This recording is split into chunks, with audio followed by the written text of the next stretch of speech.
내 수금은 통곡이 되었고 내 피리는 애곡이 되었구나. 아멘. 오늘 욥이 비참한 현실을 통탄하고 있는 내용입니다. 지난 장에서는 하나님과 사람 앞에서 과거에 얼마나 욥이 영화와 명예를 축복을 받았던가를 과거를 회상했어요. 근데 현실은 너무너무 고통스러운 현실을 오늘 얘기하고 있습니다. 자, 1절부터 보니까 그러나 이제는 나보다 젊은 자들이 나를 비웃는구나. 그들의 아비들은 내가 보기에 내 양떼를 지키는 개 중에도 둘만하지 못한 자들이니라. 욥은 현재 곤경이 얼마나 심한지 자기보다 젊은 사람들이 자기를 비웃는데 그들은 어떤 사람들이다? 그들의 아비는 내 양떼를 지키는 개 중에도 둘만하지 못한 사람들이, 그들의 자녀들이 지금 나를 비웃고 조롱하는구나 하면서 개탄을 금치 못하는 거예요. 한마디로 말하면 옛날에는 우습지도 않은 인간들이 자기를 비웃고 조롱하는 거예요. 그러면서 욥은 자신을 비웃는 그들이 궁핍과 기근으로 파리하며 캄캄하고 메마른 땅에서 마른 흙을 씹으며 떨기나무 가운데서 짠 나무를 꺾으며 뱃살이 뿌리를 식물로 삼고 도둑같이 사람들 가운데서 쫓겨난다고 했습니다. 지금 욥을 부르짖는 사람, 비웃는 사람들이 어떤 사람들? 먹을 것도 없고 사회로부터 소외당하고 그런 비참한 사람들이, 지금 사는 것도 변변치 못한 사람들이 자신을 비웃고 있다는 거예요. 그러니까 욥이 얼마나 기가 막히겠어요. 욥은 자신을 비웃는 자들의 신분이 본래 미련한 자의 자식이요 이름 없는 자들의 자식으로서 고토에서 쫓겨난 자들이라고 했습니다. 미련한 자란 몰지각하고 어리석다는 뜻, 또한 영적으로도 무지한 자를 말하고, 이름이 없단 말은 무슨 말이에요? 지극히 천한 주위에 있는 사람들이다. 미련하고 비천한 자들을 사랑으로 도와주었는데 과거에 욥이 지금은 비웃음을 당하고 있습니다. 우리 성도는 어렵고 힘들 때 뭘 봐야 돼요? 어떤 교회를 봐야 될까요?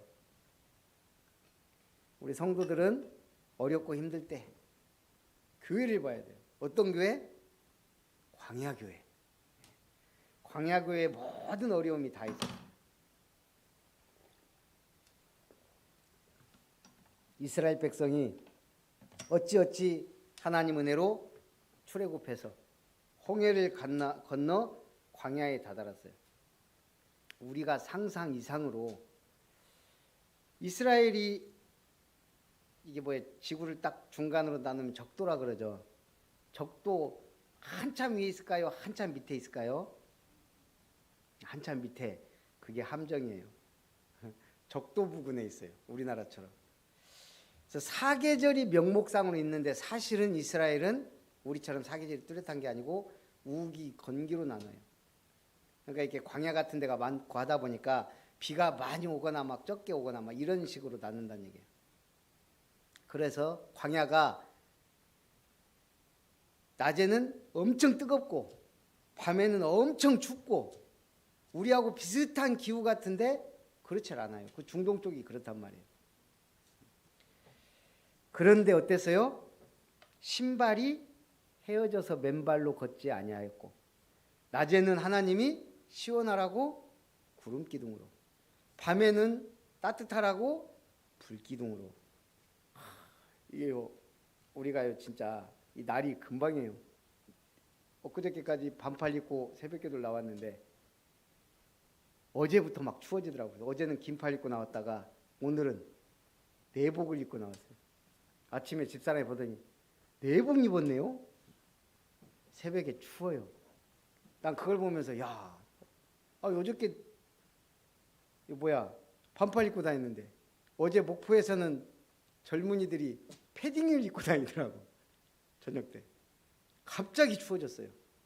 봄 가을이 없어졌어요. 이걸 보면서 한순간 하나님의 응답이 쏟아질 수도 있고 한순간 우리는 모든 걸 잃을 수도 있는, 그래서 우리는 신앙생활을 잘해야 돼요.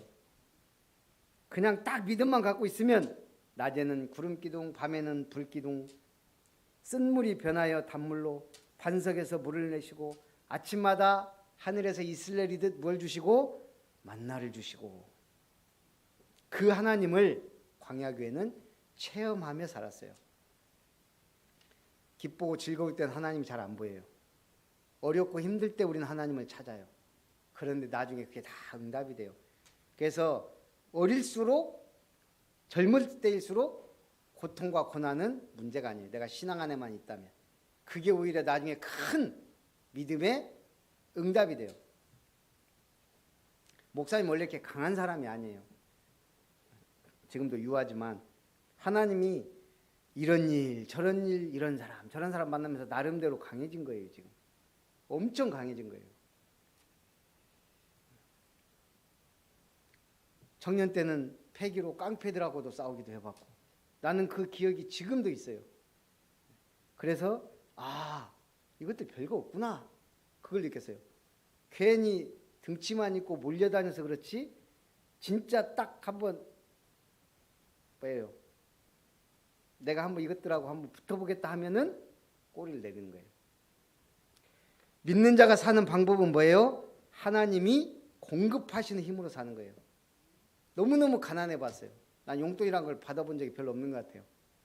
그래서 항상 참고서 값을 조금 올려서 받고, 어머니가 뭐 그런 것까지 다 이게 확인 안 하니까 그런 식으로 살았어요. 사실은 속이고 사는 거예요. 돈이 없으니까. 그런 가난을 통해 나는 돈에 비굴해지지 않고, 돈은 있다가도 없고 없다가도 있고 하나님이 알아서 주시는구나라는 걸 느끼면서 살아왔어요. 여러분 세대는 그렇게 살면 안 돼요. 믿음 딱 갖고 하나님, 난 성년 때부터 목돈 주셔서 투자할 수 있는 마인드를 주시고 기도해요. 지금부터 여자도 나보다 훨씬 잘난 배우자 만나서 나는 좀 복음 전하면서 살아야지. 여러분보다 못난 배우자 만나면 여러분 열심히 일해야 되고 땀 흘리게 돈 벌어야 되고, 그게 나쁜 건 아니지만 우리는 목적이 뭐예요? 복음 전해야 돼요. 그래서 만남이 중요해요. 이 세대는 지금 하나님이라는 이름을 지우려 해요. 가장 인구가 많은 나라들 보세요. 하나님 안 찾아요. 중국? 하나님 안 찾아요. 공산주의, 사회주의가 단 줄 알아요. 인도? 이상한 신을 계속 섬기면서 저 어마어마한 인구를 가진 나라들이 자신들의 바벨탑을 쌓고 자신들의 이름만을 나타내야 하는 게 세상 사람들의 꿈이에요.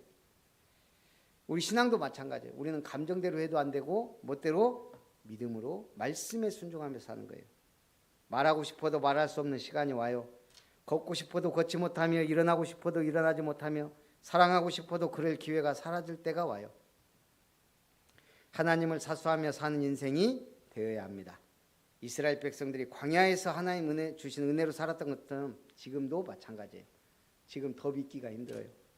워낙 유혹이 많고 살기 힘들어졌기 때문에 경쟁력은 더 심해졌고 높이 올라가고자 하지만 결국은 떨어지기도 쉬워요. 치열해요. 그래서 뭐 해야 돼요? 영적 서밋이 돼야 돼요.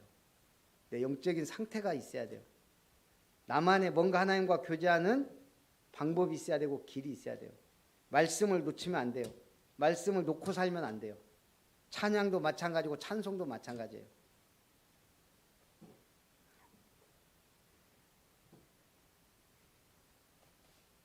목사님도 사실은 유혹이 약해요. 청년 때 우리 좀 단체 생활을 한 적이 있어요. 그러면은 우리 주로 어디를 가냐면 그때 뭐예요? 나이트 클럽인가? 나는 내 체질하고는 안 맞아. 근데 친구들이 몇 명이 그걸 좋아하니까 자꾸 가니까 나도 모르게 따라가져요. 근데 감사하게 난 어려서부터 뭐가 없었어요? 돈이 없었기 때문에 나는 나이트 클럽을 다닐 돈, 우리 친구들 보면 늘 빵집에 가. 아가씨 꼬신다고 가고 막. 나는 빵집이란 데를 별로 간 적이 없어요. 학생 때도. 우리 그 군산 하면 유명한 빵집 있어요. 이성당이라고. 거기 늘 이렇게 애들 보면 거기 가서 빵을 먹어보는데 쟤들은 빵다가 가서 먹어보니까 비싸. 나는 한두 번 가보고는 못 가요. 그게 은혜지. 어쨌든 나이트클럽 가보니까 재밌더라고. 예. 빠지다 보면요 거기 또 나름대로 재미가 있어요. 그래서 하나님의 은혜로 살아야 돼요. 하나님 찬양할 수 있을 때에 찬양하고 복음 전할 수 있을 때에 복음 전해야 됩니다. 두 번째, 극심한 모욕을 받는 욥이에요. 욥은 그들이 자신을 노래로 조롱하며 내가 그들의 놀림거리가 되었으며 그들이 나를 미워하여 멀리하고 서슴지 않고 내 얼굴에 침을 뱉는다고 하였습니다. 욥의 몰골이 어떠해요? 지금 여기저기 뭐 막 났지, 막 피골이 상접하지, 온 몸이 막 이상한 거 났지. 애들이 보기에 너무나 이상한 모습. 우리가 상상을 초월할 정도로 지금 비참한 몰골이에요. 애들이 노래를 지어 부른 거예요. 누구 엘리사도 애들이 막 노래 불렀잖아요. 대머리야 대머리야 하면서. 그러다가 다 죽었지만 이건 지금 대머리 정도가 아니고 지금 욥은 너무너무 심한. 그래서 이들이 서슴지 않고 조롱하며 내 얼굴에 침을 뱉는다 그랬어요. 애들이 침 뱉고 다닐 정도면 욥이 지금 얼마나 비참하겠어요.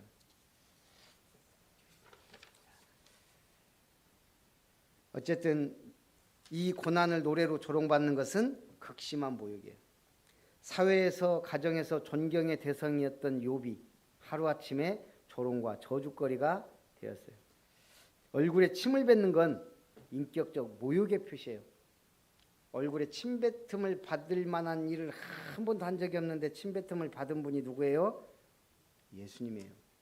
그래서 욥은 예수님이 당하는 고난을 상기시켜요. 그러면서 11절부터 쭉 보니까 이는 하나님이 내 활시위를 늘어지게 하시고 나를 곤고하게 하심으로 무리가 내 앞에서 굴레를 벗었음이니라. 그들이 내 오른쪽에서 일어나 내 발에 덫을 놓으며 나를 대적하여 길을 에워싸며 그들이 내 길을 헐고 내 재앙을 재촉하는데도 도울 자가 없구나. 욥은 미련하고 비천한 자들로부터 극심한 모욕을 받는 걸 궁극적으로 누구에게로 돌리고 있어요? 하나님이 나에게. 초창기 때는 욥이 하나님이 나에게 이렇게 하셨다 그러면서 사실 원망주였어요. 근데 지금은 신앙적 표현이에요. 하나님이 내 활시위를 늘어지게 하셨다. 하나님이 나를 고통 가운데 두셨다. 이건 뭐예요? 이제 모든 걸 하나님이 내게 복도 주셨고 하나님이 내게 문제도 주시지만 이거는 하나님이 분명히 나에 대한 계획이 있다는 신앙적 표현이에요. 계속해서 욥은 그들이 우편에서 일어나 발에 덫을 놓고 대적하여 길을 에워싸고 길을 헐고 욥의 재앙을 재촉하였으나 도울 자가 없다고 했어요. 세상에서 제일 비참할 때가 뭐예요? 문제가 왔는데 도울 자가 없어요.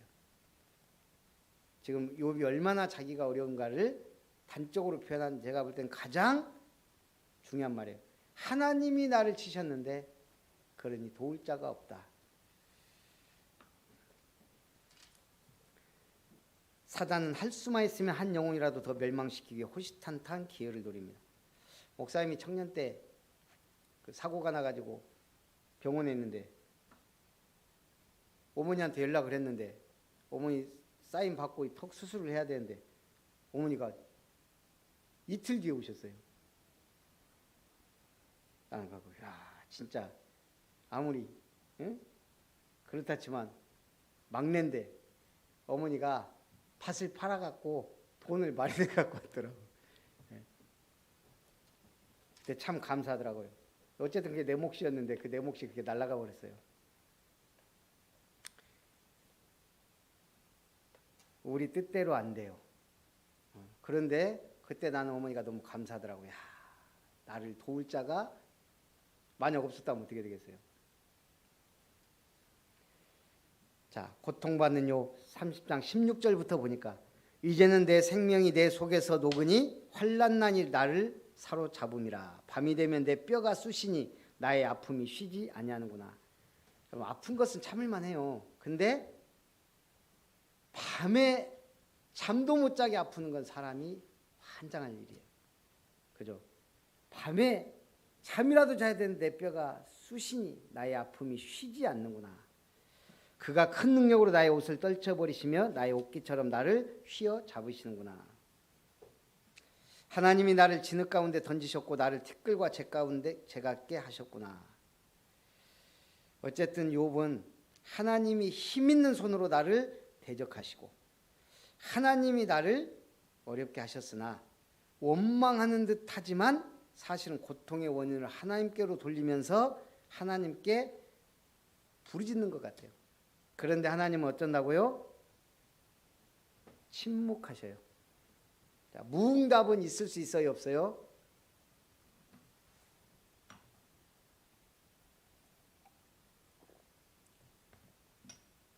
무응답은 없어요. 응답이 늦어질 뿐이고 하나님이 안 주는 응답이에요. 응답이에요. 어제 시간이 좀 있어갖고 우리 가족 그냥 잠깐 좀 쇼핑을 했는데 보겸이가 장난감을 딱 보더니 하나를 골랐어요. 좀 비싼 걸 골랐어요. 장난감 사줄 마음도 없었는데 골랐어요. 특별한 날도 아닌데 생일 때 준다고 해도 안 된대. 그래갖고 그러면 다른 데 가서 사자. 근데 우리 집사람은 확고해요. 꼭 필요한 걸 사야 돼. 그냥 갖고 노는 거 이거는 그냥 없어져. 꼭 필요한 거 그거 사자. 그래갖고 가서 꼭 필요한 걸로 교육용 장난감을 샀어요. 사도 교육용. 나는 아빠는 마음이 약해갖고 그냥 우리 반씩 내서 사주자 그랬는데 교육용. 그건 뭐예요? 보겸이가 고른 걸 사주면 보겸이한테는 응답 같아요. 근데 부모가 볼 때는 그건 응답이 아니에요. 그냥 마음 약해서 사주는 거 그게 굳이 좋은 것도 아니에요. 버릇도 안 좋아질 수도 있고 습관도 안 좋아질 수 있어요. 나는 그래서 어제 그냥 사주지라고 속으로 생각했는데 나중에 이렇게 교육용 사는 거 보니까 그래 잘했다 싶더라고. 와서 잘 갖고 놀았어요. 하나님도 마찬가지예요. 우리가 달라는 대로 다 주시지는 않아요. 내가 틀린 기도를 했으면 그거는 응답이 오면 안 되는 거예요. 무응답이 진짜 응답일 때가 많아요. 그럼에도 그리 아니하실지라도 이 믿음이 확실해야 우리는 세상에서 승리합니다. 자, 그러면서 욥은 26절에 보니까요. 내가 복을 바랐더니 화가 왔고 광명을 기다렸더니 흑암이 왔구나. 완전히 반대가 됐어요. 복을 바랐는데 화가 왔고 광명을 기다렸더니 흑암이 왔구나. 그러면서 욥이 어느 정도까지 얘기해요? 나는 이리의 형제요 타주의 벗이로구나. 저 들짐승과 같이 내가 되었다 이 말이에요. 그러면서 이 유리 방황하는 자신. 그러면서 30절에는 나를 덮고 있는 피부는 검어졌고 내 뼈는 열기로 말미암아 탔구나. 지금 욥의 병세가 얼마나 중한지 얘기하죠. 내 수금은 통곡이 되었고 내 피리는 애곡이 되었구나.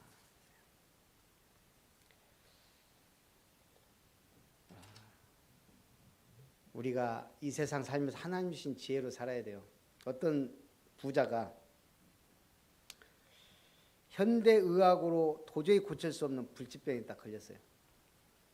그래서 하나님 앞에 기도하기를 불치병이니까 어차피 주여 제 병을 낫게 해주시면 제가 집을 팔아서 몽땅 바치겠습니다. 소원을 한 거예요. 소원은 어떻게 해야 돼요? 하나님 앞에 한 소원은 지켜야 돼요. 놀라운 기적이 일어났어요. 진짜 완치돼 버린 거예요. 병이 깨끗하게 치료됐어요. 그자 고민이 생겼어요. 이제 병은 나았는데 이제 집을 팔아서 바쳐야 되네. 그래서 잔머리를 쓴 거예요.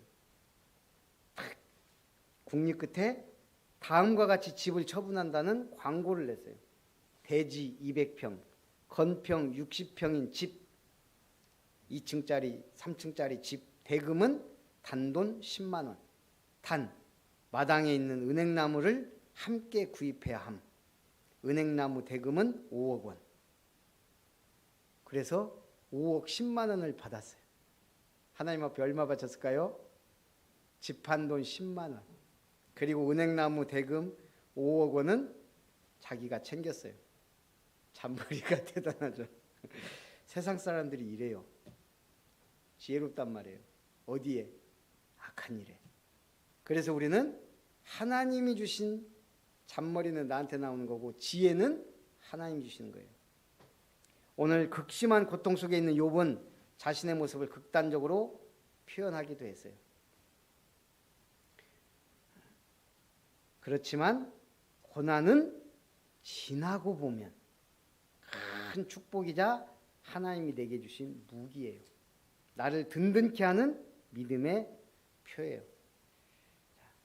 그래서 오늘 결론적으로 우리는 무엇을 위해 살아야 될 거냐? 목사님이 마가복음을 쭉 하면서 난 살로메에 대해서 내가 이렇게 비중 있고 중요하게 얘기할 줄은 생각을 못했어요.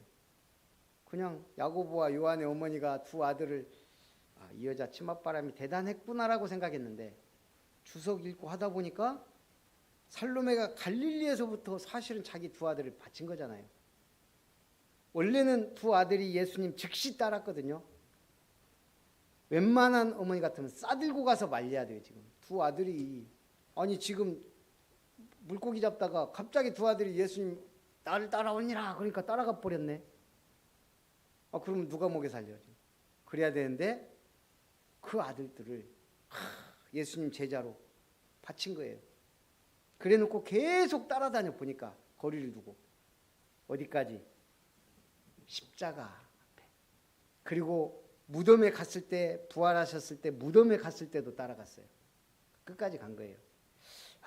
보통 여자가 아니구나. 제가 보면서 우리 아름다운 게 이런 살로메 같은 영적 치맛바람 일으키는 여자들이 많아야 된다. 그래야 교회가 살고 교회가 부흥된다는 확신을 갖게 됐어요. 살로메라는 이름이 욕심이 있어야 돼요. 욕심이. 세상 욕심, 영적 욕심 다 있어야 돼요. 세상 너무 무르게만 살아도 안 돼요. 제가 우리 조영찬 목사 만날 때마다 그래요. 사람 얘기하면 안 되지만 우리끼리 그냥 어째 두 번이나 날로 먹냐. 그래도 이번에 목양실에 가봤더니 도끼가 나무에 박혀 있어요. 도끼 그러면서 딱 도끼 웬 도끼야 그랬더니 도끼 날이요 번쩍번쩍해요. 종이를 베니까 종이가 베지더라고. 도끼가 보니까 뭘 만들었어. 그래서 뭐 하냐 그랬더니 목공예를 하고 있다네. 그래서 보니까 접시 하나 만들고 있더라고. 나중에 하나 만들면 주라고 그랬는데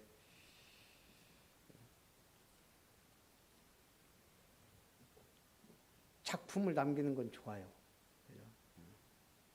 도끼날을 잘 갈아서 만들어요. 내가 보니까 손재주가 별로 없는 친구인데 어쨌든 배운다고 열심히. 난 거기서 도끼날을 보고 놀랐어요. 야, 도끼날을 저렇게 갈듯이 우리는 말씀을 갈아야 된다. 자, 우리는 뭘 향해 가야 돼요? 영원한 작품 남기고 영원한 상을 받아야 돼요. 자, 성경에 보면 면류관을 주겠다 그랬는데 어떤 면류관이 있을까요? 성경에 나오는 면류관. 그렇죠. 야고보서 1장 12절에 시험을 참는 자는 복이 있나니 이는 시련을 견디어낸 자가 주께서 자기를 사랑하는 자들에게 약속하신 생명의 면류관을 얻을 것이기 때문이다. 어떤 사람이 시험을 참고 시련을 이긴 자, 네가 죽도록 충성하라 생명의 면류관을 네게 주리라. 충성스러운 자, 시험을 참고 이기며 충성된 자가 어떤 면류관 받는다고요? 생명의 면류관. 또 무슨 면류관 있을까요? 예? 그건 예수님이 쓰신 거고 우리가 가식 면류관 쓰면 안 되죠. 예? 의의 면류관. 디모데후서 4장 7절 8절. 나는 선한 싸움을 싸우고 나의 달려갈 길을 마치고 믿음을 지켰으니 이제 후로는 나를 위하여 의의 면류관이 예비되었으므로. 바울이 대단한 분이에요. 열심히 사역만 한 게 아니고 이미 자기를 위해 어떤 면류관이 예비되어 있는가를 안 사람이에요. 주 곧 의로우신 재판장이 그날에 내게 주실 것이다. 그러면서 내게만 아니라 주의 나타나심을 사모하는 모든 자에게 주신다. 선한 싸움을 싸운 자, 주님의 나타나심을 사모하며 거룩한 백성으로 사는 성도에게 의의 면류관을 주신대요. 우리가 좋아하는 것도 주세요. 금면류관. 누가 받았을까요? 계시록 4장 4절에 보니까 또 보좌에 둘려 24 보좌들이 있고 그 보좌들 위에 24 장로들이 흰옷을 입고 머리에 금관을 쓰고 앉았더라. 천국에 가니까 금관을 쓴 장로들이 앉아 있는 거예요. 금관은 승리와 왕권을 상징해요. 이 땅에서 신앙의 전투에서 승리한 자들에게 주는 면류관, 금면류관이에요. 그리고 영광의 면류관도 있어요. 베드로전서 5장 2절 4절. 그리하면 목자장이 나타나실 때 시들지 아니하는 영광의 면류관을 받으리라. 양 무리의 본이 되는 신실한 목자들에게 영광의 면류관을 주세요. 그러면서 고린도전서 9장 25절 이기기를 다투는 자마다 모든 일에 절제하나니 그들은 썩을 승리자의 관을 얻고자 하되 우리는 썩지 아니할 것을 얻고자 하노라. 썩지 않을 영원한 면류관을 향하여 달려갑시다. 그러면 마귀는 근데 이 면류관을 받지 못하도록 찾고 뺏으려고 그래요. 뺏기지 말아야 돼요. 계시록 3장 10절 11절. 내가 속히 오리니 네가 가진 것을 굳게 잡아 아무도 내 면류관을 빼앗지 못하게 하라. 이기는 자는 내 하나님 성전에 기둥이 되게 하리니 그가 결코 다시 나가지 아니하리라. 내가 하나님의 이름과 하나님의 성 곧 하늘에서 내 하나님께로부터 내려오는 새 예루살렘의 이름과 나의 새 이름을 그의 위에 기록하리라. 우리 면류관 뺏기지 말고 좋은 면류관, 하나님 주시는 면류관 받는 성도로 승리하기를 주님의 이름으로 축복합니다.